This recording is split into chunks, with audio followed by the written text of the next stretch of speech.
Ano, bibili pa tayo? Tara na! May cash ka pa? Wala. O Gcash na lang. Kanina tayo bibili? Kasi Ate MJ.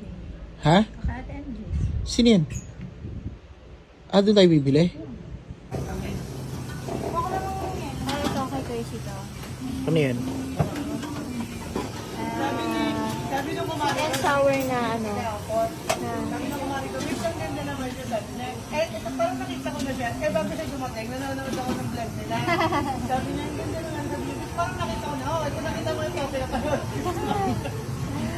Ano po?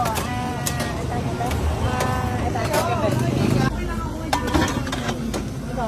Ay, oo. Ano to? Anong isda? Hindi naman yan ano, no? Hindi, ang isda Hindi daw naman- ang isda daw Imelda, hindi siya galing ng Batangas. Kasi kapag galing ng Batangas, Baka kumakain ng tao yan eh. malulusog na siya. Kita na yung ano. Opo. Libre mo ako nito ah. Kawali. Ulit sa kawali. Tsaka kuha ko ng munggo para Asan ang partner. munggo? Ay, oo, munggo. Sige. Nakabili nga kami ng pananghalian namin. Siyempre, pinambili ko kinuha ko lang sa may